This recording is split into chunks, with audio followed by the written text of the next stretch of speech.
On the top of a mountain, there was a huge tree. In the tree lived a certain bird by the name of Sindhuk, whose droppings always turned to gold. Hello and welcome to my channel. I am reading the tales of Panchatantra written by Vishnu Sharma. And today I started reading the story of the hunter and the bird whose droppings turned to gold. So let's continue. One day, a hunter came to the spot to catch birds. While he was watching, this bird discharged its droppings and immediately it turned into a piece of gold. The hunter was wonderstruck and he thought to himself, I have been catching birds since I was a small child, but never have I seen the droppings of a bird turn to gold. So the hunter set a trap in the tree. The foolish bird did not notice either the hunter or the trap and was caught. The hunter took him out of the trap and put him in a cage. Then he thought to himself, now, before anyone finds out about this strange bird and reports it to the king, I had better go to him myself and show the bird.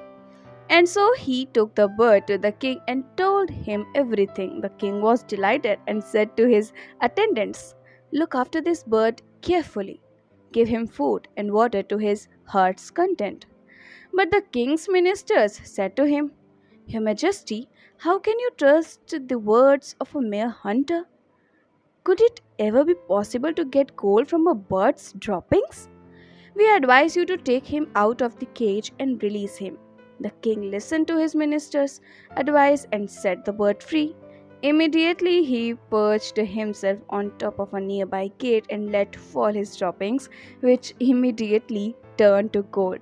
And he said, First, I was foolish, then the hunter, then the ministers, and then the king.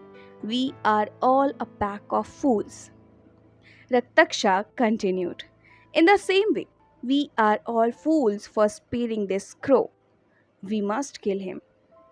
But still the owls turned a deaf ear to Raktaksha's advice and continued to lavish attention on the crow. The Raktaksha called his followers together and said to them in confidence, Until now we have been safe here, but I have a foreboding of an approaching disaster. I have done my best to convince Arimidan of my point of view, but in vain. So we must leave this place and go where we shall be safe. As the jackal said, he who anticipates the coming of a disaster and acts accordingly is spared, but he who fails to anticipate it comes to grief. I have grown old living in this jungle, but I have never yet heard a cave talking. His friends asked, How was that? And Raktaksha told, But I'll tell you in my next video.